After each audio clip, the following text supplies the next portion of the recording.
안에서 또 신약 성경 개관 두 번째 시작합니다. 아버지 하나님의 말씀을 즐겁게 배우게 하시고 이 말씀을 통해서 또 신약 성경 개관을 잘 이해할 수 있는 시간 될 수 있도록 주님 인도하여 주시옵소서. 예수님의 이름으로 기도합니다. 아멘. 네, 출석 먼저 불러보도록 하겠습니다.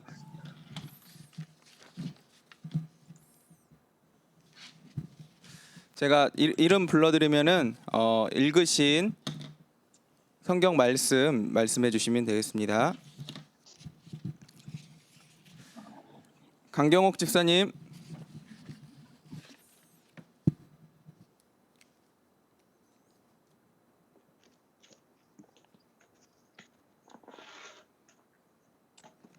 네, 권호성 집사님,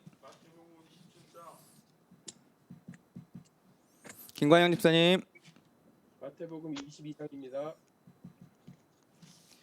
김금순 집사님, 마태복음 13장 읽었습니다. 김상분 집사님, 김은하 청년, 김희미 권사님, 네, 김태성 집사님, 노금숙 권사님, 누가복음 2장이요. 문용호 집사님, 문인자 집사님, 네, 마가복음 16장이요. 민혜식 권사님,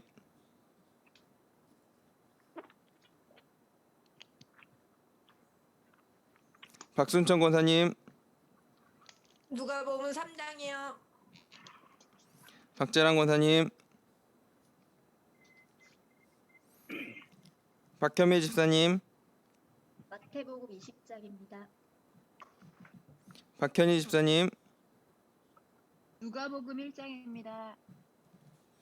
서희덕 권사님, 요한복음까지 읽었습니다. 송은하 권사님, 양현숙 집사님, 원종철 집사님, 네, 마태복음 23장입니다. 윤진 집사님,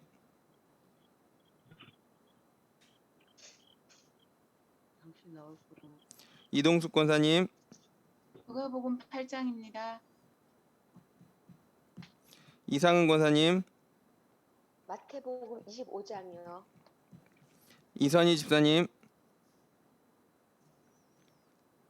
이수남 집사님, 마태복음 25장이요. 이재화 권사님, 이정태 장로님, 마태 26장요. 이종미 권사님, 요한복음 5장입니다. 이종수 집사님, 네, 마태복음 10장입니다. 이준호 집사님, 이현정 집사님, 임혜경 권사님, 마태복음까지 읽었습니다. 장선진 집사님, 마태복음 20장입니다. 장선희 집사님, 마가복음 20장입니다. 장태익 집사님, 누가복음 24장입니다. 전명숙 권사님,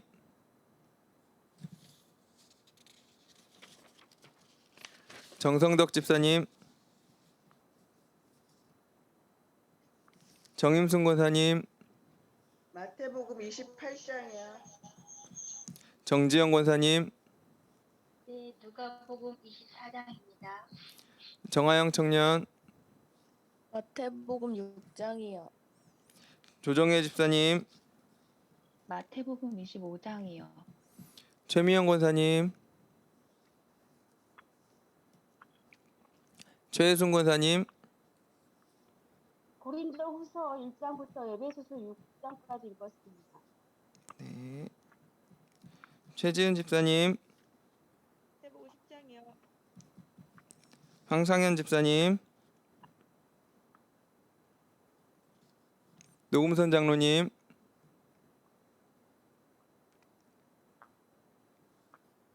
이선아 집사님,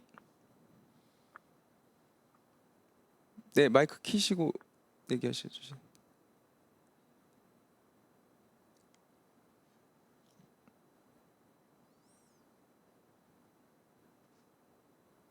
마태복음 5장입니다. 네. 김희선 집사님,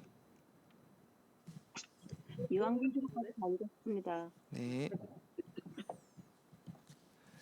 네 혹시 늦게 오셔가지고 아직 말 못하신 분은 카톡으로 네, 저에게 보내주시면 되겠습니다. 송은호 권사님 마이크 닫힌 상태에서 아까 네. 소리가 안 들렸는데. 송은호 권사님. 잠시만요. 송은아 권사님이요? 아 네네 송은아 권사님 말씀해 주세요.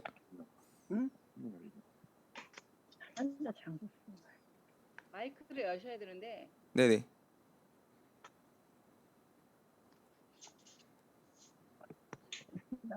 네. 나중에 카톡으로 올려주시면 제가 다시 그 나머지 분들은 체크하도록 하겠습니다.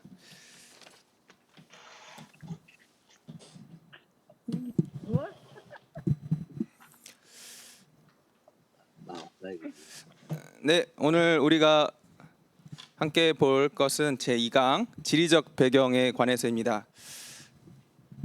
네, 지리적 배경에 대해서 우리가 또 구약 때도 배웠는데 오늘 또 마찬가지로 신약도 지리적 배경이 있습니다. 그래서 신약의 지리적 배경도 구약이랑 비슷하긴 하지만 또 구약 성경 개관을 안 들으신 분들도 계시고 또 복습할 겸 해서 신약의 지리적 배경에 대해서 함께 이 시간 이야기해 보려고 합니다.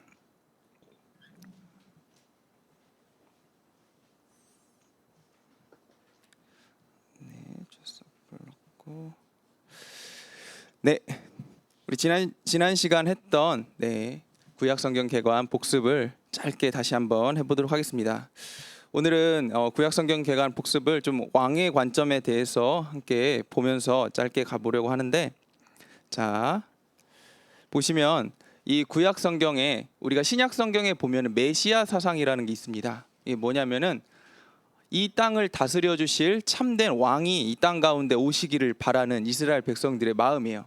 그래서 그런 마음이 이 메시아가 뭐냐면 이 땅을 다스려 줄 왕, 참된 왕이 오시기를 바라는 건데, 그 왕에 대해서 왜 기다리게 되었는지 이것을 우리가 이제 구약 성경을 통해서 계속해서 배웠는데, 이것을 다시 한번 복습을 해보자면, 자 맨 처음에 구약 시대 처음에 창조 시대부터 시작을 하죠. 창조 시대. 네. 그리고 어디죠? 네. 창조 시대. 그다음에 족장 시대입니다. 네. 창조 시대 때는 하나님이 왕이셨어요. 그리고 하나님이 왕이신 나라가 어디냐면은 하나님 나라죠. 그게 하나님의 왕국이었고 그 나라엔 하나님께서 주인 되시는 나라셨습니다. 그런데 이 하나님이 주인 되시는 나라에 문제가 생기죠. 뭐냐? 백성들이 반란을 일으켜요. 왕의 말을 듣지 않죠. 백성들이. 왕에게 2명의 백성이 있었는데 아담과 하와가 그 2명의 백성이 왕의 말을 듣지 않고 왕의 뜻에 순종하지 않아서 이 타락하게 되는 사건이 발생하게 됩니다. 그래서 아담과 하와가 에덴 동산에서 쫓겨나게 되고, 그로 말미암아서 이제 아담과 하와가 쫓겨남으로 이 땅 가운데 인간이 번성하게 되고 족장 시대가 생겨나게 됩니다. 족장 시대 주인공은 4명의 족장이었죠. 네, 기억나시나요? 아브라함과 이삭과 야곱과 요셉, 이 4명의 족장 이야기가 나오고, 자 그 시간이 흐른 다음에 이제 본격적으로 이스라엘이라는 민족이 야곱을 통해서 생겨나기 시작하죠. 그 이스라엘이라는 민족이 이 출애굽하게 된 그 동기가 무엇이냐? 이스라엘 백성들이 이 애굽 땅에서 고난과 기근 가운데 살다가 하나님 앞에 부르짖죠. 그리고 하나님이 이 목소리를 듣고 누구를 보내시냐? 모세를 부르셔서 이스라엘 백성을 이제 하나님의 백성으로 삼으셨습니다. 그래서 하나님의 백성으로 백성을 부르시죠. 그 다음에 네.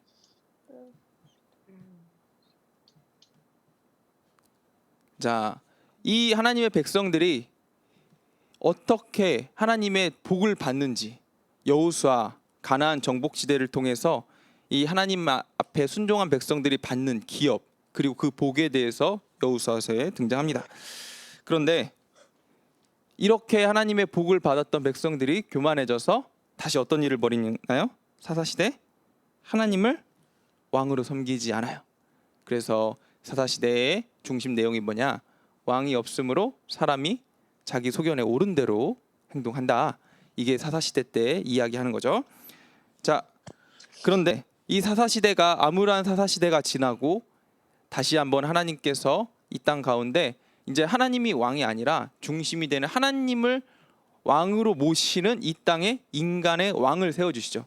그런데 이스라엘의 첫 번째 왕의 이름은 사울인데 사울은 사실상 실패를 하죠. 왜냐? 하나님께서 이 사울 왕을 세우셔서 이 땅 가운데 하나님의 나라를 세워나가시려고 했는데 사울이 하나님 앞에 순종하지 못했어요. 그래서 하나님께서 사람은 외모를 보거니와 하나님은 중심을 보신다라는 이제 유명한 말씀을 남기시면서 누구를 뽑으시냐? 사람의 눈에는 부족해 보이는 다윗, 목동 다윗을 왕으로 세우십니다. 그런데 사람의 눈에는 부족해 보일지라도 하나님의 눈에는 완벽했던 이 다윗 왕의 한 가지 마음, 이게 뭐냐? 하나님만이 우리 왕이시다. 네, 이 마음을 항상 평생토록 그가 마음에 품고 살았죠. 자, 그의 아들 솔로몬, 처음에는 아버지 다윗 왕을 따라서 하나님을 왕으로 모시고 살았지만 점점 그 마음 가운데 이방 여인들과 이방 여인들의 우상들이 그 마음 가운데 들어오게 되면서 자, 그의 마음이 하나님이 왕이 아니게 점점 변질되게 됩니다. 이로 인해서 하나님께서 이스라엘을 나누셨어요. 북이스라엘과 남유다로 나누시게 되었습니다. 본격적으로 분열 왕국 시대가 시작되었죠. 그래서 이때까지만 해도 초반까지만 해도 이 하나님을 열심히 믿는 사람들이 많이 있었습니다. 그런데 점점 이 사사시대와 마찬가지로 사람들이 내가 왕처럼 살기 시작했고 또 왕들도 하나님을 정말 주인으로 모시지 않고 자기가 스스로 이 땅 가운데 잘 먹고 잘 살고 자기 권위를 누리는 것에 눈이 멀기 시작합니다. 북이스라엘은 여로보암에 의해서 처음부터 그 첫 단추가 잘못 깨어졌고 남유다는 그나마 하나님께서 다윗 왕에게 축복을 내려주셔서 르호보암과 그의 자녀들이 그나마 하나님을 모시고 잘 살았지만 결국에는 므낫세라는 악한 왕으로 인해서 이스라엘 남유다가 돌이킬 수 없는 길에 접어들게 되죠. 자, 하나님께서 이스라엘을 이제 고치시기 위해서 어떻게 하시죠? 분열 왕국 시대 다음에 어디죠? 포로 시대. 네, 포로 시대가 도약합니다. 하나님께서 이스라엘을 망하게 하시려고 포로로 보내신 게 아니라 지금 왜 포로로 보내셨다고 여기 써 있나요? 하나님이 직접 다스리시는, 하나님이 왕 되심을, 하나님의 주권을 회복시키는, 그러니까 이스라엘을 교육시키는 거죠.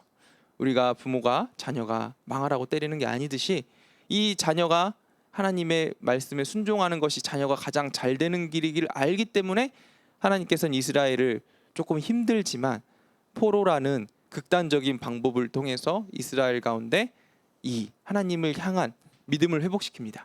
이때 우리가 잘 아는 회당 예배라든지 이스라엘 백성 안에서 하나님을 향한 믿음이 회복되는 많은 사건들이 일어나게 되죠. 우리가 이번 주에 담임 목사님 설교가 다니엘인데 다니엘도 이때 등장하게 되는 것입니다. 자, 포로 귀환 시대 하나님께서 이제 약속하신 대로 이스라엘을 내버려 두지 아니하시고 때가 차서 이스라엘 가운데 이제 하나님을 향한 왕으로 모실 준비가 되게 되자 그들을 다시 이스라엘로 보내셔 이스라엘이란 나라를 재건시키죠. 3차에 걸쳐서 포로 귀환 시대를 여시고 1차 스룹바벨, 2차 에스라, 3차 느헤미야를 통해서 성전을 건축시키고 성벽을 세우시고 이스라엘 안에 영적인 다시 재도약을 일으키십니다. 그렇지만 그럼에도 불구하고 사람의 악함이 이렇게 침묵 시대를 만들죠. 하나님의 말씀을 듣지 못한 기갈이라. 이스라엘 가운데 하나님께서 다시 자녀로 삼아 주시고 하나님을 왕으로 모시기 시작한 지 얼마 되지 않아서 이스라엘 백성들이 다시 하나님을 떠나기 시작합니다.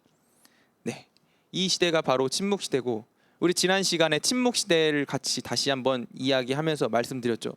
말은 침묵 시대이고 하나님의 음성을 듣지 못한 시대이지만 하나님께서 다 예수 그리스도를 준비하시고 이 땅 가운데 하나님의 나라를 세우시기 위한 밑작업, 큰 그림이 바로 이 400년 동안 이루어졌다라고 지난 시간에 말씀을 드렸습니다.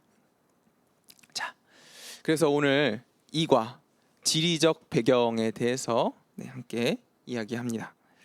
자, 이스라엘이란 나라가 세계 지도에서 보면은 어디 있냐? 자, 여기가 우리가 지금 살고 있는 대한민국이죠. 그리고 여기가 유다 팔레스타인 지방입니다. 자, 보시면은 일단은 여기 미국 땅, 아메리카 땅을 제외하고서는 여기 이 큰 대륙 안에서 이 팔레스타인이 차지하고 있는 지형적인 조건이 굉장히 큽니다. 뭐냐? 여기 아프리카 땅의 길목이고, 또 아시아 땅의 길목이고, 유럽 땅의 길목입니다. 세 개의 큰 대륙의 한 가운데 있어요. 우리나라는 일본과 중국 사이에서 끼어 있음에도 불구하고 굉장히 많은 길목으로서 안타까운 역사를 가지고 있었잖아요. 겨우 두 나라 사이에 끼어 있었는데, 근데 이 팔레스타인은 세 개의 대륙 사이에 끼어 있어요. 아시아와 유럽과 아프리카. 그러니까 얼마나 많은 주변의 큰 나라들로부터 위협과 어려움. 사실상 이 나라가 자기의 나라를 유지하는 것 자체가 우리가 상식으로 볼 때 불가능한 나라죠. 이렇게 큰 강대국들 사이에서 이스라엘이란 이름 자체를 남기는 것만 해도 불가능합니다. 근데 이 이스라엘을 누가 택하셨냐? 하나님이 택하셔서 이 이스라엘이란 나라를 지금까지 이어져 내려오게 하셨습니다. 이게 무슨 말이냐? 아무리 약하고 보잘것없지만 하나님이 택하시면 소망이 있다는 거죠. 이스라엘이 잘하고 크고 능력 있어서 하나님께서 택하신 것이 아니라, 봐라, 이렇게 조그만 나라, 힘이 없는 나라도 하나님께서 택하시니까, 하나님을 왕으로 삼으니까 얼마나 번성하고 하나님 앞에서 복을 받는가, 이걸 우리에게 분명하게 이 지도만 통해서도 이야기하고 있는 거죠. 자, 우리 구약 시간에 했던 거 오늘 한 번 더 복습 겸 하겠습니다. 자, 지금 아까 보셨던 이 팔레스타인 지방의 지도이죠. 자, 여기 지금 지중해가 있고, 그리고 나일강이 밑으로 이렇게 흐르고 있습니다. 그리고 여기 보시면 홍해가 있고, 자, 여기 갈릴리 바다가 있고, 요단강 사해가 있고, 여기 페르시아만 이렇게 있고, 티그리스, 유프라테스. 자, 이렇게 두 개 강이 있죠. 그래서 우리가 그림을 같이 구약 시간에 배웠던 걸 기억하시죠? 자, 한번 다시 그려보도록 하겠습니다. 맨 처음에 이 빵을, 옆에 종이 있으신가요? 종이가 있으시면 한번 같이 그려보시면 좋을 것 같아요. 자, 빵이 동그랗게 있습니다. 네, 빵이 있죠. 자, 그리고 방금 말씀드렸듯이 포크, 포크가 이렇게 있습니다. 빵을 맛있게 먹으려면 포크로 찍어야죠. 그래서 포크로 빵을 딱 찍었죠. 자, 그리고 빵만 먹으면 아쉬우니까 고기가 있어야죠. 네, 족발. 네, 우리가 다 좋아하는 족발이 여기 있습니다. 네, 돼지고기도 먹고 닭고기도 먹어야죠. 그래서 족발 옆에 이렇게 닭다리가 있습니다. 자, 닭다리. 빵과 족발과 닭다리. 너무나 맛있는 식탁이 차려져 있어요. 네, 팔레스타인의 모습이죠. 유럽의 강대국들이 너무나 노릴만한, 호시탐탐 노릴만한 이렇게 맛있는 식탁이 여기 차려져 있는 거죠. 자, 그 주변에 이제 강대국들이 나오죠. 이렇게 맛있는 식탁에 불청객이 찾아옵니다. 자, 뱀이 이렇게 찾아왔어요. 그리고 맛있는 식탁을 향해서 혀를 날름날름 이렇게 하죠.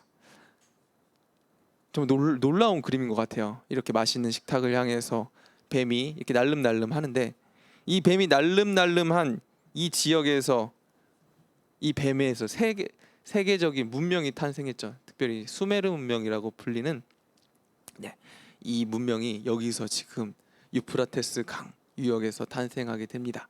굉장히 고대에 번성했던 강력한 나라들, 그리고 여기 우리가 잘 아는 바벨론이라는 나라가 여기서 또 후대에 다시 나오게 되고, 또 여기 아수르라는 나라가 이 위에서 또 다시 나오게 됩니다. 이 뱀이 식탁을 노리듯이 지금 이 뱀에서 많은 국가들이 나와서 또 이스라엘을 노리게 됩니다. 빵과 족발과 치킨, 그리고 뱀과 그의 혀. 자, 빵은 지중해, 포크는 뭐였죠? 네, 포크는 나일강. 자, 족발은 홍해 모양이 딱 정말 이렇게 족발처럼 갈라져 있습니다. 그리고 또 이 닭다리는 자, 갈릴리 바다, 그리고 닭다리의 뼈는 요단강이고 이 다리 밑에는 사해죠. 그리고 옆에 보시면 뱀은 페르시아만이고 밑에 강은 유브라테스 강, 위에 강은 티그리스 강입니다. 자, 이거 복습 한 번만 더 해볼까요? 자,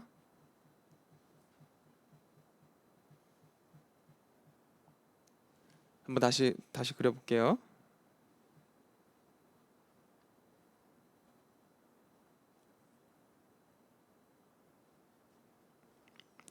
네, 맨 처음에 뭐 그려야 되죠?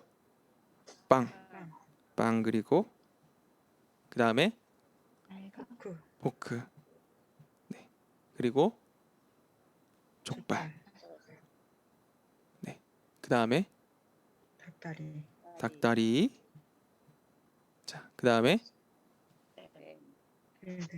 네, 뱀, 그리고 뱀이요. 자, 맛있는 식탁의 빵은 어디랬죠? 네, 지중해. 자, 포크는 나일강. 족발은 홍해. 닭다리 위에는 갈릴리. 중간은 네, 요단강. 네, 밑에는 사해. 그리고 뱀의 머리는 네, 페르시아만이고, 네, 뱀의 밑에 강은 어디 강이죠? 유프라테스 강. 위에 강은 티그리스 강. 자, 이게 이 당시의 팔레스타인의 지도의 모습이죠. 자, 이거를 이제 좀 잘, 구약은 이렇게 큰 그림을 기억해야 했어요. 근데 신약은 예수님께서 다녀셨던 자, 이 부분을 조금 더 오늘 집중해서 보도록 하겠습니다. 네. 자, 우리 책에 보면 처음에 이제 지도 모양이 나오죠. 그래서 선을 이렇게 긋고 지역을 이렇게 나눠져 있어요. 그리고 나서 여기 이렇게 선을 긋고, 아까 닭다리 모양을 이제 기억하시면 닭다리 위에 아래 중간 닭다리가 생겼습니다. 자, 여기 위에 여기 이 부분 뭐죠? 지중해. 네, 지중해입니다. 자, 그리고 여기는 어디죠? 네, 갈릴리 바다. 갈릴리 바다는 네, 갈릴리 호수라고도 불리고 갈릴리 바다라고도 불리고 또 디베리아 호수라고도 불립니다. 성경에 굉장히 다양한 지명으로 나와요. 분명히 난 갈릴리로 알고 있는데 왜 갈릴리라고 부르고도 디베라라고도 불리나? 이 헬라어, 아람어, 그 당시 쓰였던 언어도 여러 가지였고, 그리고 로마에서 부르는 공식적인 지명이 디베리아였습니다. 왜냐하면 타이베리우스라는 황제가 있었어요. 디베리아라는 황제가 있었어요. 그래서 그 황제 이름을 따서 디베리아 바다라고도 부르고, 이 이스라엘의 고전적인 지명으로는 갈릴리 호수, 그리고 너무나 커서 당시 이렇게 이 호수에 파도가 칠 정도로 이제 호수가 크니까 당시 사람들은 아 이거 바다다 해서 처음에 바다처럼 크다고 해서 갈릴리 바다라고 불렀습니다. 자, 밑에 요단강. 여기. 사해 사해. 사해죠. 사해. 자, 그리고 여기 중간이 요단강이에요. 갈릴리 호수로부터 요단강을 걸쳐서 물이 내려와서 사해까지 물이 가서 어디로 갈까요? 물이 어디로 갈까요? 네, 물이 그 다음에 가는 데가 없어요. 네, 사해는 지표면보다 한참 낮아요. 그래서 물이 바다로 가지 않고 여기 만약에 길이 뚫려 있으면 아마 바닷물이 사해로 들어왔을 거예요. 그래서 사해까지 내려온 강물이 다 증발해가지고 사해에 소금만 계속해서 쌓여서 점점 염분이 높아져서 사해라고 불리게 된 것입니다. 자, 갈릴리, 요단강, 사해 이렇게 있습니다. 자, 그래서 이 갈릴리 바다가 있는 이쪽 윗지방을 갈릴리 지방이라고 부릅니다. 네. 그리고 이 사해의 왼쪽 지방, 이 지방을 유대 지방이라고 부릅니다. 네. 그리고 여기 중간 지방을 사마리아 지방이라고 부릅니다. 그래서 이 신약 성경 특별히 복음서에 보면은 이 지명이 많이 갈릴리로 예수님께서 가시고 사마리아로 가시고 유대로 가셨다라고 나오는 지명들이 계속해서 등장을 하는데, 거기 나오는 갈릴리가 이 갈릴리 바다의 왼쪽 지역, 그리고 요단강의 왼쪽 지역, 사해의 왼쪽 지역 해서 예수님께서 여기에서 이렇게 왔다 갔다 하신 거예요. 이따가 조금 더 자세한 예수님의 경로에 대해서 보여드릴 텐데, 주로 경로가 이렇게 돼요. 왜 이렇게 될까요? 여기에서 봤을 때는 보이지 않지만 실제로 요단강 동편의 부분은 대부분 광야. 네. 그리고 요단 서편 여기 이 부분도 산악지대이긴 하지만 예수님께서 다니시는 산길들, 그 당시에 사람들이 이용했던 대로들이 있었습니다. 그래서 이 길을 따라서 왔다 갔다 했는데, 여기에 또 여러 가지 이제 이야기들이 있죠. 또 이따 들려드리겠습니다. 자, 여기 갈릴리 바다 오른쪽이 이두레 지방이고, 그리고 요단강 오른쪽이 데가볼리 지방, 그리고 여기에 베레아가 있고, 자, 이렇게 지도가 나눠지게 됩니다. 예수님께서 데가볼리에서도 사역하시고 베라에서 사역하시고 이두레, 갈릴리, 사마리아, 유대 이렇게 지명이 나오는데, 여기 갈릴리, 사마리아, 유대 이 정도만 머릿속에 두고 있어도 아, 예수님께서 위로 가셨구나, 아래로 가셨구나, 이 정도가 이제 머리에 들어오게 되시는 거죠.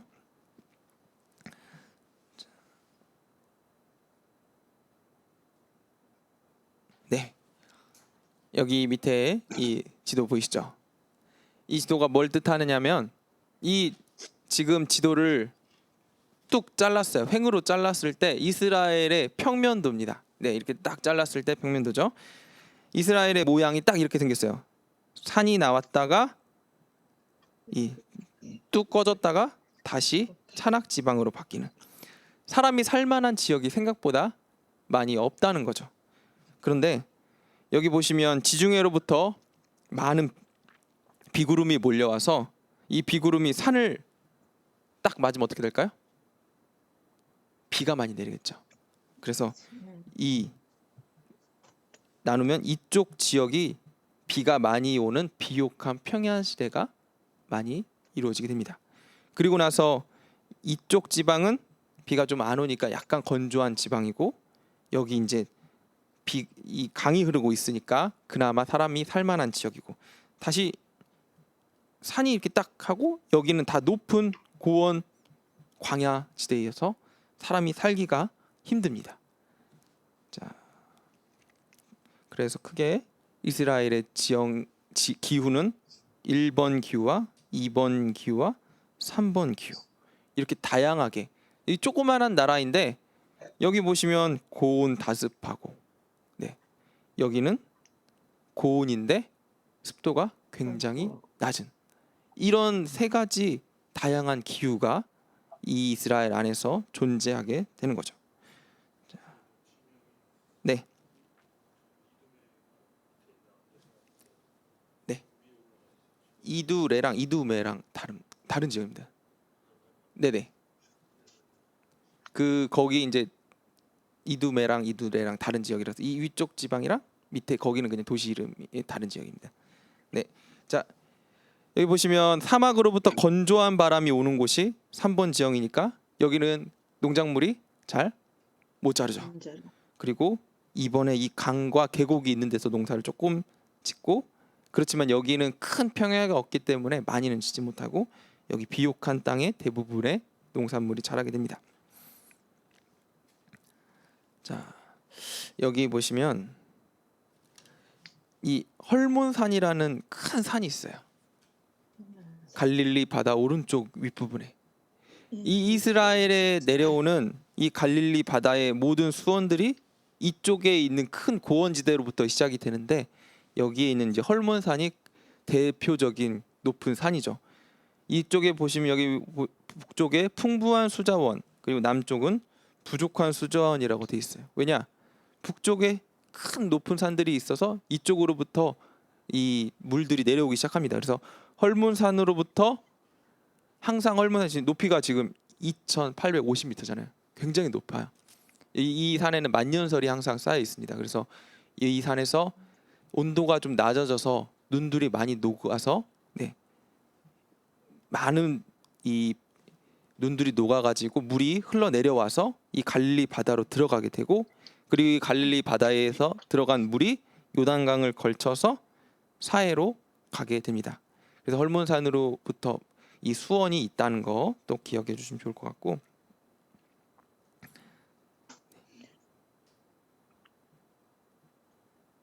자 여기 보시면 이 갈릴리 지방의 지금 온도는 14도 그리고 밑에 유대 지방의 평균 온도는 26도입니다. 이 조그마한 나라인데 같은 나라 안에서도 온도가 굉장히 다른 지역에 속하는 거죠. 그래서 위쪽은 춥고 네, 서늘한 기후이고 밑에는 보시면 평균 온도 26도면 26도에서 3, 40도까지 올라가는데 덥고 건조한 기후가 이어지게 되는 거죠. 그런데 되게 놀라운 거는 이 14도와 26도 사이 그러니까 굉장히 사람이 살기 좋고 좋은 기후를 가진 특별한 도시가 있었어요. 그게 어디냐? 여리고란 지방이에요. 아까 말씀드렸듯이 여기 보시면 강과 계곡이 있고 여기에 각종 기후가 지금 몰아져 있어요. 이 세 가지 기후가 동시에 존재하고 온도도 네, 올라갔다 내려갔다 하고 사람이 살기 좋고 그러니까 식물도 살기 좋은 곳. 이곳이 바로 여리고입니다. 그렇기 때문에 여리고에는 이 종려나무 숲이 있었어요. 종려나무는 그 당시에 굉장히 지금도 마찬가지지만 종려나무에서 땔감도 얻고 기름도 얻고 여러 가지 것들을 많이 얻습니다. 그래서 이 종려나무가 많으면 부유하겠죠. 그리고 이 여리고는 여기 지금 여기가 사실상 길이 몇 개 없어요. 그러니까 요단강에서 이쪽 유대 지방이나 사마리아 지방으로 가려면은 무조건 어디를 거쳐야 되냐면 여리고라는 지방을 거쳐야 돼요. 그래서 여리고부터 길이 이런 식으로 나 있어요. 그러니까 관문이잖아요. 이 여기에서 오는 각종 이 나라의 특산품들이 어디로 모이냐면 여리고로 모이고 이쪽에서 모였던 각종 특산품들이 또 여리고로 모입니다. 그러니까 여리고가 지금 이 도시 이 내륙 한가운데 있는 중요한 관문 도시이면서 무역 도시였던 거죠. 자, 그러면 이 도시 가운데 굉장히 많은 상인들이 왔다 가면 뭐가 많을까요? 여기에 돈이 많죠. 돈이. 네, 돈이 많아요. 왜냐? 상인들로부터 통행세를 그리고 세금을 많이 받겠죠. 그래서 이 여리고에는 부유한 세리들이 많이 살고 있었어요. 그 세리들 중에 대표 세리 중에 한 명이 누구냐? 네, 누구죠? 키가 작고 뽕나무에 올라간 삭개오. 네, 우리가 잘 아는 삭개오가 이렇게 큰 도시의 부자 세리들 중에 세리장.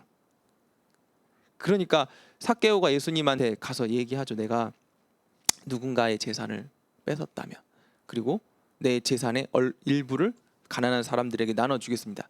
이게 뭐 우리 지금으로 따지면 뭐 서울에 굉장히 많은 건물을 가지고 있는 건물주가 내 건물들의 반절을 가난한 사람들에게 나눠주고, 또 내가 뭐 사람들을 사기쳐가지고 벌은 돈이 있다면 다 나는, 그러니까 자기 재산들을 막 다 뿌리고 자기는 이제 돈 필요 없다, 이런 굉장한 이야기를 지금 삭개오가 한 것입니다. 삭개오가 뭐 돈이 없거나 뭐 적당한 부자 이런 게 아니라 당시에 여리고의 상황을 봤을 때 삭개오는 굉장한 부자였다. 그런데 그럼에도 불구하고 자기의 재산을 다 예수님 때문에 나누겠다고 한 이런 일들이 지금 이 모습을 봤을 때 삭개오가 얼마나 많은 것들을 포기했는지를 또 우리가 볼 수 있게 되는 거죠. 책에 보면 이제 여기 아까 나눴을 때 갈릴리 지역 보이시죠? 갈릴리 지역은 북부 지역에 속하죠. 네, 그래서 이 지역은 이스라엘 북부 지역이고, 네, 예수님의 탄생지인 나사렛에 있는 지역입니다. 그래서 나사렛에서 무슨 선한 것이 나겠냐는 이 말은 이스라엘 사람들의 시각을 단적으로 보여주는 예라고 볼 수 있죠. 이게 무슨 말이냐? 자, 이스라엘의 큰 도시들은 다 이쪽에 유대 지방에 모여 있어요. 갈릴리 지방은 어떤 지방이냐면 빈민촌 같은 느낌, 빈민촌. 네. 이상하죠. 여기 사실 사람이 살기 굉장히 좋은데, 네, 빈민촌 같은 느낌이에요. 왜냐? 이 역사적으로 이곳 가운데서 뭐 전투도 많이 일어났고 황폐화될 수 있는 조건들이 이 역사적인 이 조건들, 역사적인 상황들 가운데 이렇게 많이 있었어요. 그래서 여기서 큰 도시가 뭐 많이 일어나지 못했죠. 그래서 이 갈릴리 사람들이 생각했을 때 갈릴리에는 뭔가 대단한 사람들이 나올 수 없을 조건, 마치 개천에서 용나는 느낌인 거죠. 그래서 갈릴리에서 무슨 선한 것이 날 수 있겠느냐라는 말이 있을 수밖에 없었던, 네, 이게 갈릴리 지역입니다. 자, 두 번째, 중간에 있는 사마리아 지역이죠. 이 사마리아 지역은 굉장히 특별한 지역이에요. 왜냐? 사마리아 지역이 왜 특별한 지역이냐면 사마리아 지역에 누가 살고 있었죠? 사마리아 사람들이 살고 있었어요. 사마리아가 어디의 수도였나요? 라고 물어보면, 네, 다 대답하시겠죠. 구약 개관 때 우리가 배웠던 북이스라엘의 수도였어요. 처음에는 다른 곳이었지만, 네, 나중에 저기 수도를 천도해 갖고 나중에 사마리아로 갑니다. 자, 근데 문제가 뭐냐면은 그때까지만 해도 괜찮았는데 사마리아가 어떤 나라의 멸망을 하죠? 아수르라는 나라의 멸망을 합니다. 아수르라는 나라의 멸망을 하면서 아수르라는 나라의 포로 정책이 뭐였냐? 각 나라의 포로들을 서로 섞는 거야. 그러니까 이 사마리아 땅에 많은 이방인들이 와서 살게 되고 사마리아 사람들도 다 쫓겨나서 이 아수르의 이 정복한 나라들로 다 가게 된 거죠. 그런 과정 가운데 사마리아 사람들이 이제 이방인들과 함께 혼인해서 살게 되고 사마리아 안에 정통 유대 사람이라고 불리는 사람들이 거의 없게 되죠. 그러니까 유대 사람들이 사마리아 사람들을 보면서 민족의 배반자들, 네, 너희가 어떻게 하나님의 말씀대로 이방 민족과 혼인하지 않는 것을 어길 수 있겠느냐, 그러면서 유대 사람들은 사마리아 사람들을 상종하지 않았어요. 네. 그러니까 이 사마리아 지방은 중간에 있음에도 불구하고 유대 사람들이 갈릴리로 가기 위해서 사마리아 이렇게 간 게 아니라 항상 돌아다녔어요. 옆으로 이렇게 돌아다녔어. 네. 그렇게 중간에 있지만 고립된 지역이 바로 여기 사마리아 지역, 에브라임 산지였다라고 이제 기억하시면 됩니다. 보시면 왕국 분열과 성전 건축 과정에서 유다와의 갈등이 깊어지며 서로는 개처럼 취급했다. 네, 개처럼 취급해서 얼마나 서로 안 좋게 봤는지 우리가 상상할 수 있는 거죠. 자, 세 번째 지역. 자, 맨 위에가 갈릴리 지역이었고 중간이 사마리아 지역이었고 밑에가 유대 지역이라고 말씀드렸습니다. 유대 지역에는 이제 우리가 잘 아는 도시들 있죠. 예루살렘과 베들레헴과 베다니 지역. 자, 여기 보시면 유다 단지를 중심으로 외부와는 고립된 지리적 특성을 지닌 지역입니다. 자, 외부와 고립된 지역이다. 그런데 불구하고 이곳에 이스라엘의 수도 예루살렘 있죠. 이게 왜 지리적인 이점을 가지게 되었을까? 외부와의 고립이 되었다는 것은 거꾸로 말해서 외부의 침략을 받기가 쉽지 않다. 적들이 쳐들어와도 막기가 쉽다. 그래서 오랜 시간 동안 주변 국가로부터 이 나라를 지킬 수 있는 자연 천혜의 성벽이 있었다. 그래서 이스라엘의 예루살렘이 지금까지 이렇게 잘 올 수 있었다라고 우리가 볼 수 있는 거죠. 이렇게 고립된 지역을 가지고 있는 곳이 유대 지역이었고 해발 고도 1000m 이상의 능선, 그러니까 산 위에 유대 지역이 있는 거죠. 사실 도시가 생기기에는 굉장히 까다로운 지역이에요. 근데 그럼에도 불구하고 이스라엘의 지형적인 특성상 아까 말했듯이 주변 국가로부터 침략을 받기 쉬운 그런 지형적인 특성상 이 이스라엘의 중요한 도시들이 이렇게 침략받기 어려운 곳에 있었고 이로 말미암아서 이스라엘이 많은 침공을 받았음에도 불구하고 계속해서 버틸 수 있는 그런 지방이었다. 자, 그리고 이제 요단 동편 지역은 이렇게 그냥 딱 하나로 나와요. 요단 지역은 야복, 아르목, 아르논이란 강으로 나뉘고 여기 야복강 기억나시죠? 야복강 야곱이 하나님과 하나님 천사와 씨름한 강이 야복강. 요단 동편에서 이 씨름을 했죠. 그래서 이스라엘 정복 시대부터 이스라엘 두 지파 반이 살아온 지역이었는데 후대에 가서는 이스라엘 지파들은 다 없어지고 이방 민족만 살게 되죠. 자, 여기 보시면 예수님께서 갈릴리에서 예루살렘으로 가실 때 다녀가시기도 했고 베레아가 바로 예수님 당시 이곳 지명이고 요단강 건너편이고 이곳은 다 광야지대 사막지대라서 사람이 살기 힘든 그런 지형이다 라고 이제 기억하시면 되겠습니다. 자, 예수님의 생애 자 보실까요? 네, 예수님께서 어디서 태어나시죠? 네, 여기 유대 지방 베들레헴에서 탄생을 하세요. 그리고 자, 아이고, 네, 어디로 가시죠? 나사렛. 예수님의 부모님, 그러니까 요셉과 마리아의 고향이 어디냐면 바로 여기 나사렛이에요. 그런데 예수님은 왜 베들레헴에서 태어나셨을까? 이렇게 먼 데까지 와서. 네, 호적을 파라고 로마의 황제가 명령을 했어요. 그래서 누구나 모든 사람은 다 자기 고향으로 가서 호적을 파했습니다. 그러면 이 베들레헴 누구의 고향이죠? 네, 맞아요. 요셉의 고향인데 우리가 잘 아는 다윗 왕의 고향이기도 합니다. 그래서 이 요셉이 다윗 왕의 족보 안에 있었기 때문에 자기의 고향이었던 베들레헴까지 가서 호적을 팔 수밖에 없었죠. 그리고 나서 바로 나사렛으로 가신 건 아니에요.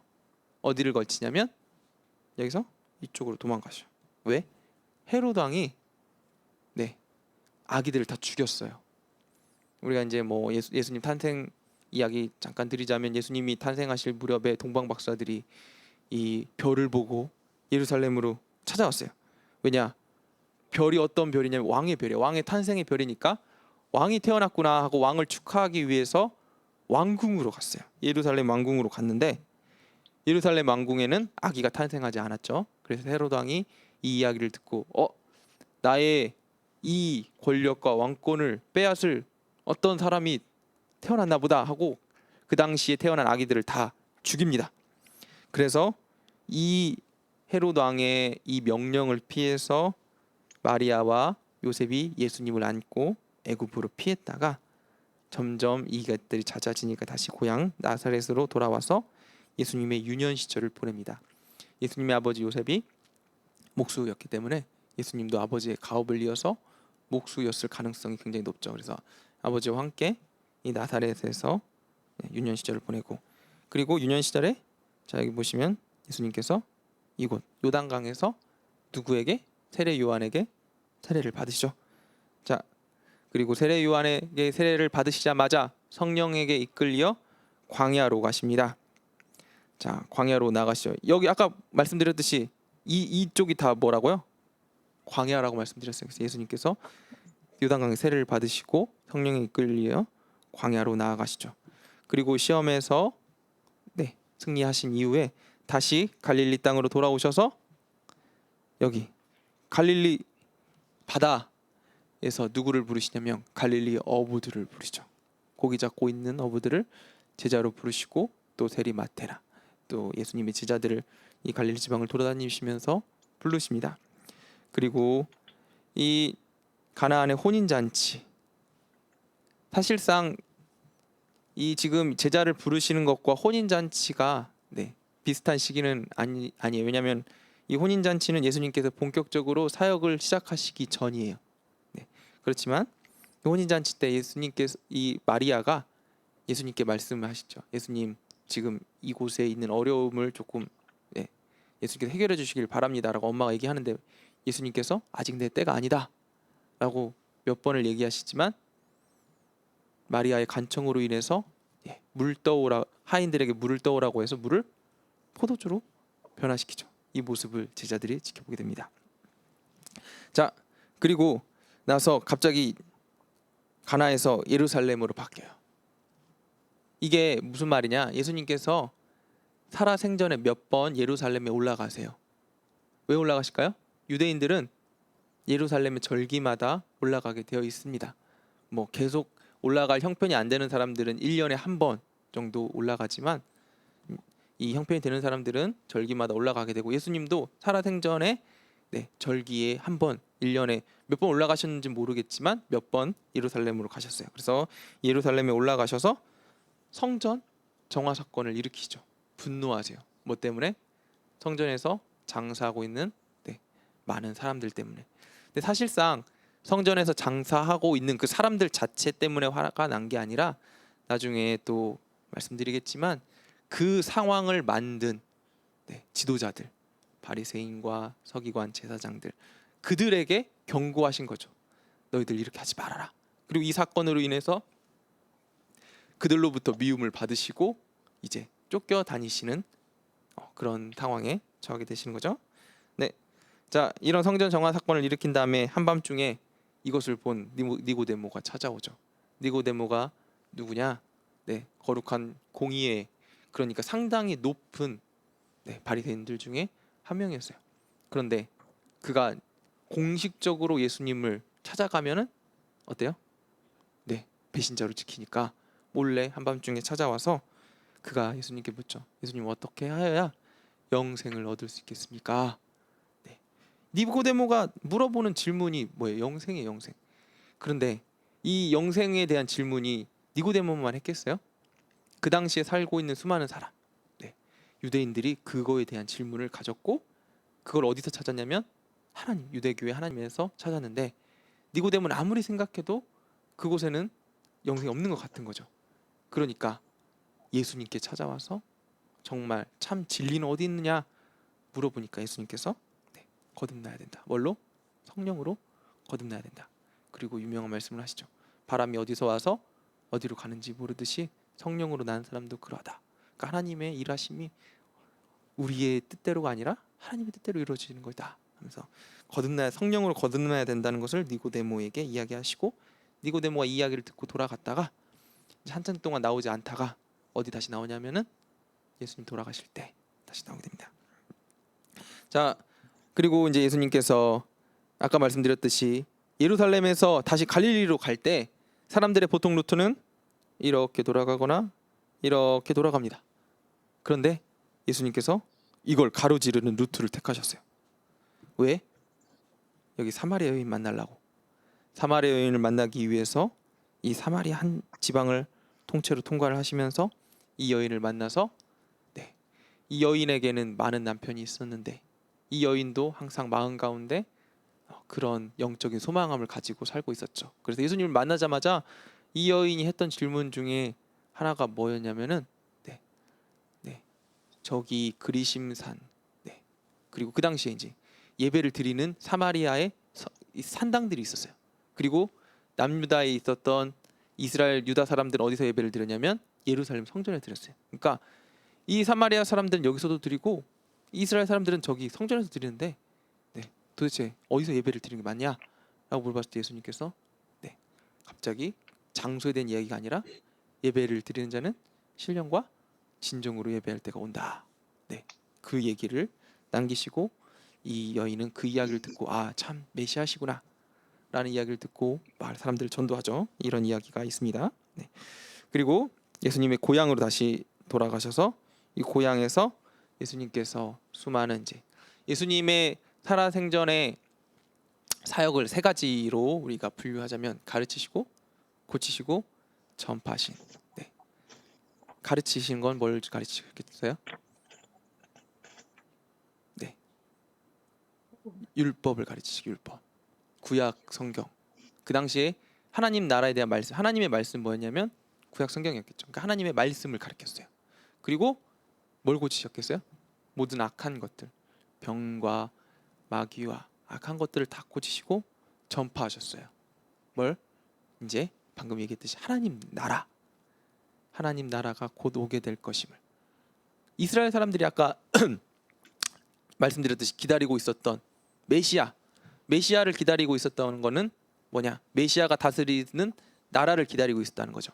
그러니까 이스라엘 사람들에게 참된 메시아가 왔다. 누구니까? 예수님. 내가 참된 메시아로 왔고 내가 다스리는 하나님이 다스리시는 하나님 나라가 왔다. 하나님 나라를 전파하신 거죠. 이 고향 땅에서 이런 사역들을 진행하시죠. 그리고 이적과 비유들, 많은 이적과 비유들을 나타내시고 산상수훈 다 아시죠? 팔복, 복 있는 사람에 대해서 예수님께서 이야기를 하시고 또 많은 악한 것들에 대해서 이야기를 하시죠. 그리고 반대, 이 안식일 사건을 통해서 많은 반대를 받고, 자 여기 가이사랴 빌립보 여기는 로마에서 세운 대도시였습니다. 예수님께서 이렇게 사역을 하시다가 제자들을 이끌고 갑자기 큰 도시로 가요. 그리고 도시 한가운데서 제자들이 보시는 앞에서 예수님께서 물어보죠. 너희는 나를 누구라 하느냐? 세상 사람들은 나를 누구라 하느냐 하니까 제자들이 대답하죠. 뭐 선지자라고도 하고 예언가라고도 하고. 그런데 그러면 너희는 나를 누구라고 하느냐 하니까 베드로가 여기서 고백하죠. 뭐라? 주는 그러시죠. 살아계신 하나님의 아들이십니다.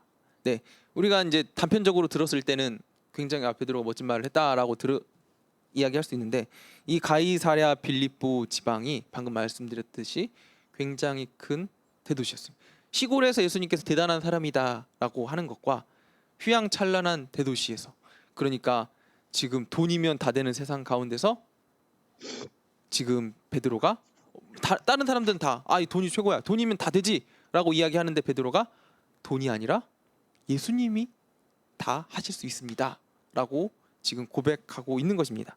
이런 베드로의 고백이 나왔고, 그리고 예수님께서 베드로와 요한을 데리고 변화산으로 올라가시죠. 자 여기 보면은 이제 변화산이 여기 헬몬산이라고도 하고 여기 이제 갈릴리에 있는 산이라고도 우리가 합니다. 이 가이사랴 빌립보에서 예수님께서 이제 몇 걸음, 그러니까 며칠 안에 갔던 큰 산들이 몇 개가 있어요. 갈 수 있는 가능한 산들이 몇 개가 있는데 그 가능한 산들 중에 이제 몇 가지 유력한 후보들이 있는데 여기 이제 헬몬산과 여기 지금 갑자기 산 이름이 생각이 안 나는데 여기 갈릴리 지방에 있는 이 두 가지 산입니다. 근데 성지순례를 가시면 현지의 사람들은 여기 갈릴리 지방에 있는 이 산이 변화산이다라고 이제 대부분 얘기를 하고, 그리고 이제 헐몬산이라고 이야기하는 건 이제 후대에 와서 이 변화산이 이쪽에 있지 않았었던 여러 가지 이유가 있으니까 헐몬산일 가능성도 있다라고 이제 이야기를 하는데 이제 어디에 있는지는 중요하지 않아요. 중요한 건 뭐냐? 이 변화산 사건을 통해서 예수님께서 자기 자신을 드러내신 것, 이게 이제 중요한 거죠. 그래서 제자들이 정말 참 하나님이구나. 이 베드로와 요한 이것을 보고 알게 되었죠. 자 이 변화사 사건을 마치시고 예수님께서 다시 산을 내려오셔서 이제 여기 예루살렘으로 다시 오셨을 때 대제사장들과 많은 무리들이 예수님을 죽이려고 했습니다. 자, 그리고 다시 예수님께서 베다니로 가셔서 죽은 나사로를 살리시는 기적을 일으키시고, 네. 자, 여기 이제 성전 정황화 사건은 여기 1번, 2번이 나오는데 마태복음과 마가복음, 누가복음에 이제 나오는 이제 사건과 순서가 조금 다른 부분이 있어서 요한복음이랑 합쳐서 복음서에 나오는 순서가 다른 부분이 있어서 이렇게 두 번 이렇게 했고, 그리고 예루살렘에 오셔서 예수님께서 십자가에 돌아가시기 전에 여러 가지 설교를 하시는 유명한 설교 중에 종말 설교가 있습니다.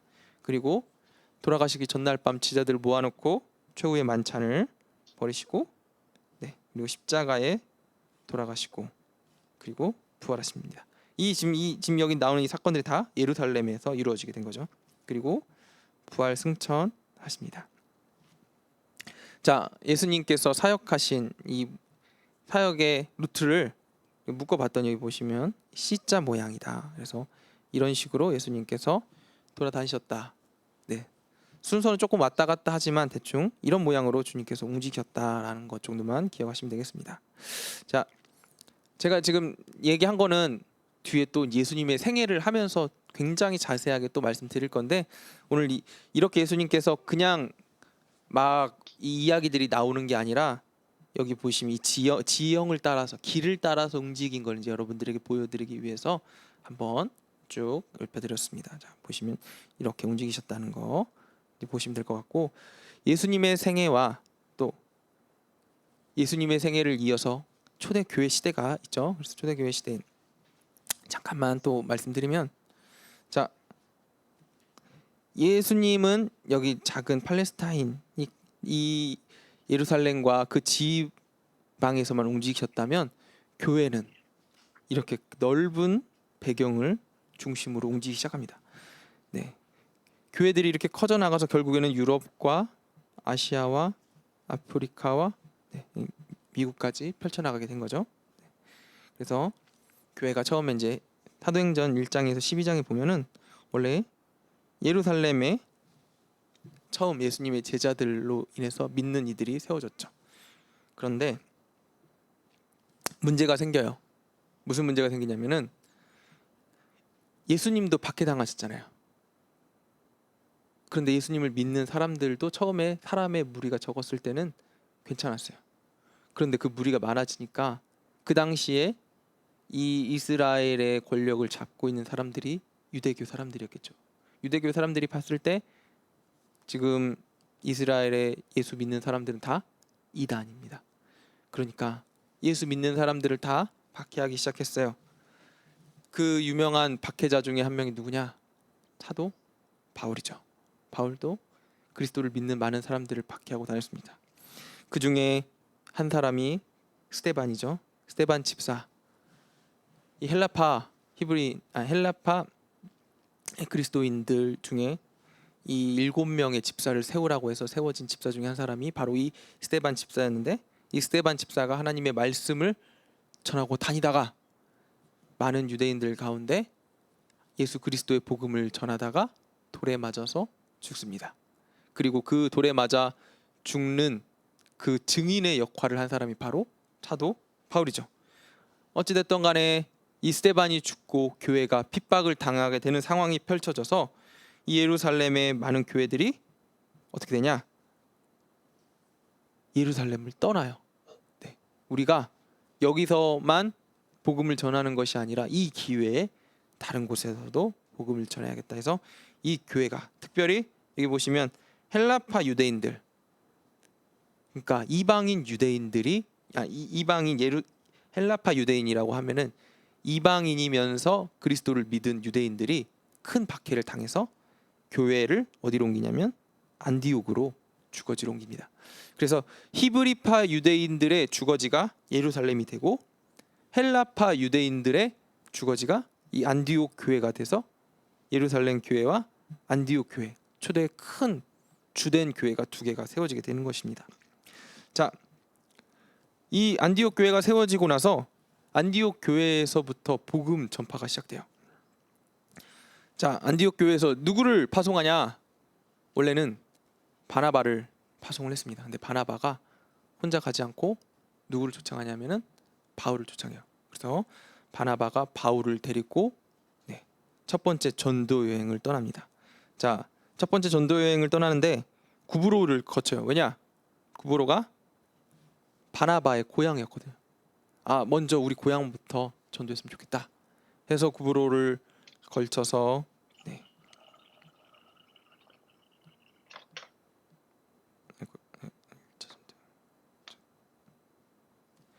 구브로를 걸쳐서 여기 내륙으로 올라와서 여기 보면 여기도 이제 안디옥이 있거든요. 여기 안디옥이 사도행전 계속 나오는데 여기 보시면 바울이 1차 전도 여행 때 갔던 이 갈라디아 지방의 안디옥이 있고 그리고 교회가 세워졌던 이 안디옥이 있어요. 그래서 이 갈라디아 지방의 안디옥을 거쳐서 루스드라, 더베를 거쳐서 다시 돌아오는 일정을 합니다. 근데 왜 여기도 이렇게 도느냐? 이제 이게 지금 화살표를 표시하다 보니까 이렇게 양쪽으로 나눠지는 사실 갔던 길로 돌아왔다고 보시면 돼요. 근데 지금 여기 보시면 이 C자 모양으로 가잖아요. 왜 이렇게 갔느냐? 여기에 보면은 타우루스 산맥이라고 굉장히 큰 산맥이 있었어요. 그러니까 사람이 갈 수 있는 길이 한정되어 있었어요. 그래서 이 바닷길을 통해서 이 산맥을 거치면 그 당시에 산맥을 여행하는 거는 지금이랑은 어떤 느낌이나 무게가 굉장히 달랐던 게 일단 산맥에는 도둑들이 굉장히 많고 그리고 그 당시에 겨울 같은 경우에는 산에서 이제 이 눈이 많이 오잖아요. 눈이 많이 왔다가 여름에 이 눈들이 굉장히 많이 녹아요. 그러면 눈들이 녹으면서 우리가 여름에 비가 많이 왔을 때 계곡에 물이 갑자기 확 불어나잖아요. 그러니까 산맥에 큰 물이 갑자기 흐르게 되면은 길이 갑자기 없어지고 길이 강으로 변하니까 익사당할 여행하다가 이 자연재해를 만나서 죽을 확률이 너무나 높았어요. 그러니까 그런 계절에 이 산맥을 여행하기가 힘드니까 일단 바울은 1차 전도 여행 때 이 바닷길을 택하게 됐고 바닷길로 가다가 산인들이 많이 있었기 때문에 이 산길 가운데 도로가 뚫려 있는 그 도로를 따라서 전도 여행을 하다 보니까 이렇게 C자 모양으로 전도 여행을 하게 되었다. 그래서 바울이 1차 전도 여행을 보시면 회당 중심으로 교회를 튼튼하게 세워 나갔다 보시면 됩니다. 근데 갔다가 더베를 거쳐서 바울의 전도 여행을 보시면 뭐 1차, 2차, 3차 다 쫓겨다니는 전도 여행이에요. 바울이 좋은 마음으로 도시에 들어가서 전도를 하고 하나님의 복음을 회당 가운데서 전합니다. 그러니까 회당에서 주일마다 예배가 드려졌는데 그 예배는 어떤 예배였냐? 유대교회 예배였겠죠. 그 예배 가운데서 바울이 같이 예배를 드리다가 이 당시에 어떤 관습이 뭐냐면은 다른 도시에서 혹은 다른 곳에서 이 회당에 예배를 드리러 온 사람이 어떤 발언을 할 기회가 있었어요. 끝나고 그러니까 우리가 뭐 교회에서도 끝나고 광고 시간에 목사님이 새신자들 오면 축복의 시간 갖잖아요. 근데 이때는 이제 축복의 시간이 아니라 자기 이제 어떤 이야기하는 시간이 있었어요. 그래서 바울이 이 회당 예배가 마치고 난 다음에 그 자기 얘기하는 시간에 그리스도의 복음을 전한 거죠. 그 복음을 듣고 이 마음에 감동함을 입은 사람들이 이제 예배가 끝나고 바울을 찾아와서 복음을 계속해서 전해 듣고 교회들이 세워 나가니까 그러니까 그 회당에 있었던 유대인들과 그 지역의 어떤 많은 사람들 중에 권력을 가진 사람들이 위협을 느끼고 바울을 쫓아냅니다.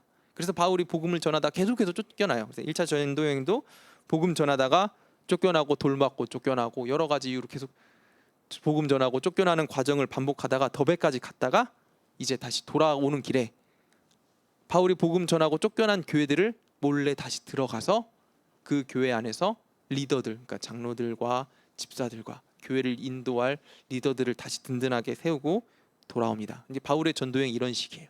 교회를 세워나가고 돌아오는 길에 그 교회를 다시 든든하게 세우면서 돌아옵니다. 1차 전도여행도 말씀드린 것처럼 더베까지 갔다 돌아오는데 이 모양이 C, C를 기억하시면 됩니다. 두 번째 2차 전도여행은 1차 전도여행 때 세워놓은 교회들을 바울이 너무나 사랑했어요. 바울은 정말 성도와 교회를 너무 사랑하는 사람이었습니다. 안디옥으로 돌아왔는데 그 교회들이 다시 생각이 났어요.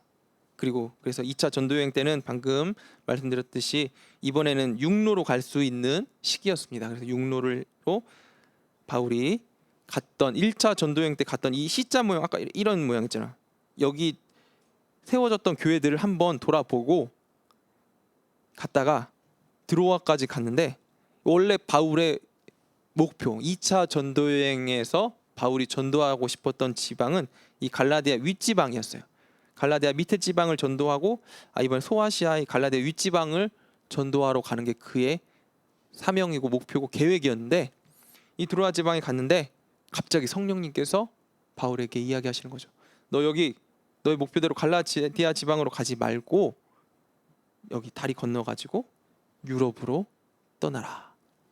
이 바울이 이 이야기를 성령님의 인도하심을 듣고 떠나서 빌립보 지방으로 가서 빌립보에서 첫 교회를 세우죠. 빌립보 교회를 세우고, 그리고 마게도냐를 거쳐서 베레아 교회를 세우고, 그리고 여기를 거쳐서 아가야 지방으로 가서 고린도 교회를 세우고 아덴까지 가게 되는 것입니다. 자, 이렇게 이 땅콩의 윗 모양을 따라서 갔다가 다시 돌아와서 여기서 배를 타고 안디옥으로 돌아오는, 이게 바로 2차 전도 여행인데, 뭐 이것도 바울의 전도 여행 때 제가 또 자세하게 설명드릴 거기 때문에 이 모양, 그러니까 땅콩, 2차 전도 여행은 땅콩 모양이었다. 1차 전도 여행 때는 어떤 모양으로 왔다고요? C. 2차 전도 여행 때는 땅콩. 이 땅콩 모양만 머릿속에 딱 기억하시면 될 것 같습니다. 그리고 3차 전도 여행. 자, 3차 전도 이거 무슨 모양 같으세요? 네, 국자 모양. 이거 3차 전도 여행 국자 모양입니다. 그래서 이번에도 바울이 2차 전도 여행 때 세워놓은 교회들을 돌아봅니다. 특별히 이 에베소에서 3년간 머무르면서 이 에베소 지방의 두란노 서원이라는 유명한, 지금으로 따지면 신학교 같은 거죠. 이런 두란노 서원을 세워서 여기서 많은 제자들을 양성하고 교회를 든든하게 세운 다음에 2차 전도 여행 때 세워놨던 교회들, 아까 여기 땅콩 모양 기억나시죠? 이렇게 땅콩 모양이 이렇게 있었잖아요. 땅콩 모양으로 세워뒀던 교회들을 다시 한번 돌아보면서 든든하게 세우고 다시 에베소로 돌아와서 이번에는 헤로를 통해서 예루살렘으로 향합니다. 이 3차 전도 여행 때 다시 에베소로 돌아왔을 때 바울은 이번에 예루살렘에 가면 자기가 죽을 거라는 사실을, 그러니까 이 예루살렘에 돌아가면 잡혀갈 거라는 사실을 성령님을 통해서 알고 있었어요. 그래서 이 에베소에서 많은 사람들이 돌아가지 말라고, 예루살렘으로 돌아가지 말라고 얘기했는데 바울은 하나님의 사명이기 때문에 자기가 잡혀갈 줄 알면서도 예루살렘으로 향합니다. 그래서 예루살렘으로 향한 바울이 이제 넘어갈게요. 여기서 로마로 잡혀가는데 왜 잡혀가요?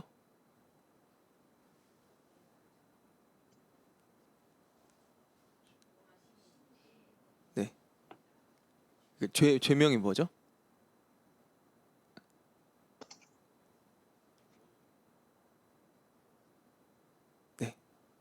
지금 김대성 집사님이 좀 비슷한 얘기 하셨어요. 모독. 뭘 모독했어요? 신성 모독.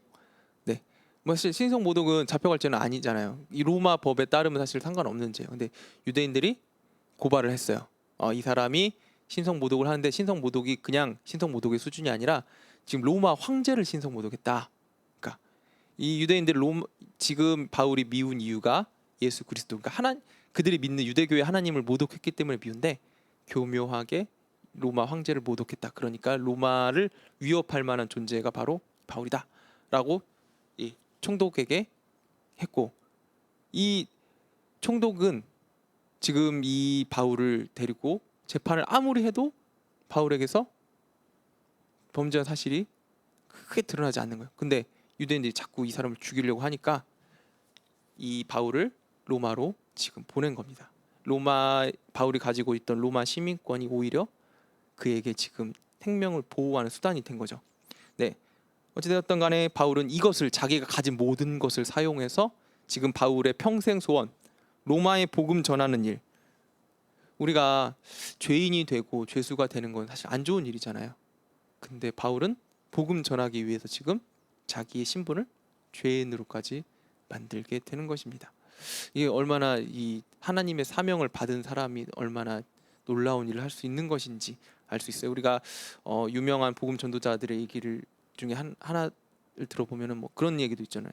감옥에 있는 죄인들에게 복음을 전하기 위해 죄인이 되어서 감옥에 들어가서 하나님 나라의 복음을 전하는 그런 전도자들 얘기도 있고, 북한에 있는 수용소에 있는 사람들에게 복음을 전하기 위해서 도리어 북한군에게 잡혀갖고 수용소로 들어가는 그런 사람들, 그런 이름도 없이 빛도 없이 하나님의 복음을 전하는 전도자들이 이 세상 가운데 우리는 모르지만 얼마나 많은지 하나님은 다 알고 계시죠.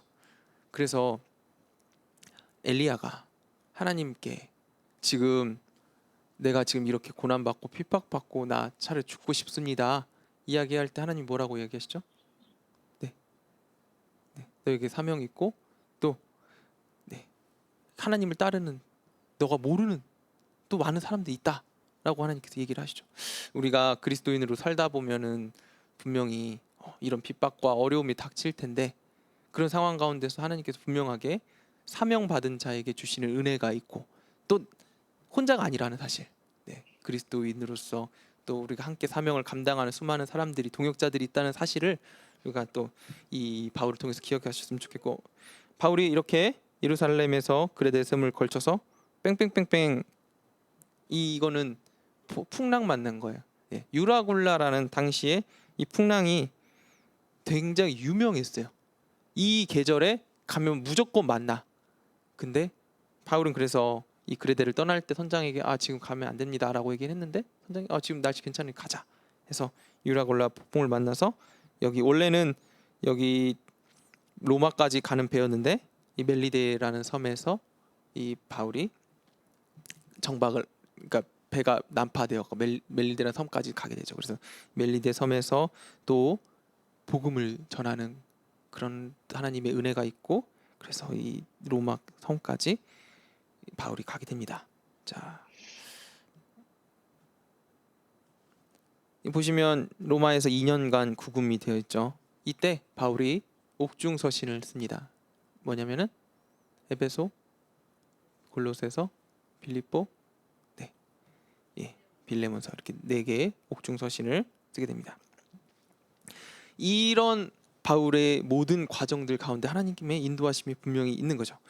또 여기에 좀 놀라운 어떤 에피소드는 뭐냐면은 바울이 이 2년간 구금되었던 감옥이 그 군대의 뜰이었어요. 군대의 뜰. 그러니까 이 감옥이 그냥 우리가 생각하고는 어떤 창살 있는 감옥이 아니라 군대 안에 있는 가택 안에 가택 연금이 돼 있으니까 바울이 그 안에서 자유롭게 돌아다니면서 사람들과 얘기할 수 있는 거죠. 근데 방금 이야기했듯이 이 군대의 뜰이기 때문에 당시 고위 관리들이 많이 이곳을 왔다 갔다 하면서 바울을 만날 수 있었습니다. 이런 과정을 통해서 바울이 이 2년간의 구금 이 자택 연금 기간 동안에 수많은 이 고위 관리들에게 복음을 전하게 되었고, 이 과정이 나중에 복음 전파하는 데 굉장히 탄력을 받게 되는 밑거름이 되게 됩니다. 그래서 하나님께서 한 사람의 인생 가운데 어느 한순간 우리가 생각했을 때 이 자택 연금 기간이 굉장히 버리는 시간이 될 수가 있고, 뭔가 이 시간 좀 아깝다, 바울 같은 전도자가 좀 더 전도하면서 다른 사람들을 만나면 더 좋았을 텐데 라고 우리가 인간적인 생각에 생각할 수 있겠지만, 하나님은 사람의 모든 것들을 사용하셔가지고 일하신다. 이런 가택연금 이런 상황마저도 사용하셔서 바울이 복음 전하는 상황으로 만들어 주셨다. 여기 보시는 대로 로마 감옥에서 전도한 로마인이 훗날 로마 교회 시대가 열리는 밑거름이 되었다라고 이제 말씀드리는 것입니다. 자, 이제 복습하도록 하겠습니다. 자, 예수님께서 이렇게 생애를 움직이셨는데 여기 이런 모양으로 예수님께서 사역을 하셨다. 라는 것 기억나시죠? 두 번째, 교회가 예루살렘 교회가 핍박받아서 헬라파 유대인들, 헬라파 그리스도인들이 안디옥에 또 교회를 세워서 이 교회가 2개가 생겼다. 그리고 1차 전도여행은 어떤 모양? C자 모양. 2차 전도여행은 네, 땅콩 모양. 3차 전도여행은 국자 모양. 네, 국자 모양. 네. 이것만 기억하셔도 오늘 다 기억하신 겁니다. 네. 자, 기억나시죠? 자, 1번 이거 아까 무슨 모양이었어요? 교회가 예루살렘과 안디옥에 있었고, 자, 이 C는 뭐였어요? 자, 1차 전도 여행이었다. 1차 전도 여행이 이런 모양이었다. 2차 전도 여행은 땅콩은 네, 2차 전도 여행, 3차 전도 여행은 국자 모양이다. 자, 1 국자 모양. C 땅콩 국자. 자, 오늘 이 네 가지 지금 기억하시죠? 1C 땅콩 국자. 이 전도 여행 모양과 그리고 예수님의 사역. 네. 자, 오늘 여기까지 네, 강의였고요. 다음 주 네, 다시 한번 이제 숙제 사항 말씀드리면은 12주 동안 신약 성경 우리 한 번 읽는 것이 목표입니다. 그래서 오늘 또 너무 잘 해주셨는데 계속해서 말씀 읽으시고 읽으신 대로 얘기해 주시면 됩니다. 그리고 교재 한번 읽어오시고 신약 성경 읽고 예스 복습하고, 그리고 아까 출석 부르실 때 말씀 못 해주신 분들은 카톡으로 네, 저에게 보내주시면은 제가 다 체크하도록 하겠습니다. 그리고 나중에 중간쯤에 제가 체크한 거 한번 보여드리면은 제가 혹시 체크 못하신 분들 있을 수 있으니까 각자 저에게 출석부 잘못된 거 말씀해주시면 또 수정해드리도록 하고, 이 강의 못 들으신 분들은 나중에 그 온라인으로 유튜브 들으시고 저에게 그 보고서 보내주시면 되는데, 뭐 되게 부담 갖고 열심히 하시면 너무 좋은데 너무 부담 갖지 마시고 그냥 간단하게 들었던 것들 내용들만 적어서 저에게 보내주시면 됩니다. 다음 시간은 신약의 사회, 경제, 문화적 배경에 대해서 함께 이야기하도록 하겠습니다. 자, 네, 많은 분들 오늘 또 함께 해주셔서 감사하고, 이 시간 함께 기도하실 때 네, 오늘 배운 것들, 예수님의 그 사역들이 일어났던 지형들과 또 초대교회에 일어났던 그 지형들, 그리고 제가 마지막에 이제 말씀드렸던 것처럼 하나님의 사명 받은 자들, 그리스도인들의 삶 가운데 일어나는 모든 고난들조차도 하나님께서는 사용하셔서 선하게 사용하신다는 그 사실을 또 기대하시면서 오늘 주님께서 인도하시는 그 기쁨과 삶, 또 오늘 내가 그런 사명자로 감당할 수 있게 해달라고 우리가 함께 이 시간 기도하고 제가 기도하고 마치도록 하겠습니다. 함께 기도하겠습니다. 하나님 아버지, 오늘도 우리 가운데 신약 성경예간 두 번째 시간 함께하게 하심을 감사드립니다. 아버지, 정말 주님의 은혜로 말미암아 아버지 오늘도 우리가 새벽에 일어나서 하나님 또한 귀한 말씀을 듣고 성경 공부하였습니다. 하나님, 예수님의 그 사역이 일어난 그 지형들, 그리고 또 기후들, 또 그런 배경들, 또한 하나님의 교회들이 일어난 그 지역들에 대해서 함께 눈으로 살펴보았습니다. 하나님, 성경을 아버지 우리가 귀로 듣고 눈으로 보았는데 이제는 아버지 또한 머릿속에 그런 배경들을 알게 하여 주셔서 더욱 깊이 있게 알게 하심이 감사드립니다. 아버지, 이것들을 우리가 잘 기억하게 도와주시고 또 말씀을 읽을 때 이것들이 생각나게 도와주셔서 예수 그리스도의 그 사역들을 더 잘 알고 아버지 정말 주님의 사랑을 더 깊이 느낄 수 있는 아버지 우리들이 될 수 있도록 도와주시옵소서. 또한 아버지, 오늘 또 고난과 힘든 가운데 서 있는 성도님들의 삶 가운데 주님 찾아가 주셔서 아버지 그 삶의 고난과 어려움조차도 하나님께서 선하게 사용하시고 그것들을 통해서 하나님께서 일하신다는 사실을 기억하며 힘을 얻게 하시고 소망을 마음 가운데 둘 수 있도록 주님 도와주시고 함께하여 주시옵소서. 우리 모두가 바울과 같은 아버지 하나님의 전도자로 살게 도와주시고 하나님께서 기뻐하시는 삶, 아버지 충성된 삶을 살아가는 아버지 우리 모두가 될 수 있도록 인도하여 주시옵소서. 기도하겠습니다. 하나님, 오늘도 우리 가운데 함께 하심을 감사드립니다. 오늘도 많은 분들이 함께 이 신약 성경개관 두 번째 시간에 참여해서 이 새벽에 하나님의 말씀을 공부하였습니다. 오늘 공부한 것들 잘 기억나게 도와주시고 하나님의 말씀을 읽을 때마다 생각나게 도와주셔서 이것들을 통해서 하나님, 주님 더 알게 도와주시고 예수님 더 사랑하게 도와주시고 주님과 더 깊은 관계 될 수 있도록 도와주시옵소서. 한 주간도 주님께서 우리의 삶을 지켜주시고 주님의 말씀으로 성령으로 충만한 삶 살 수 있도록 도와주시옵소서. 예수님의 이름으로 기도합니다. 아멘. 아멘. 네, 오늘 또 함께 해주셔서 감사드립니다. 네, 감사합니다. 수고하셨습니다.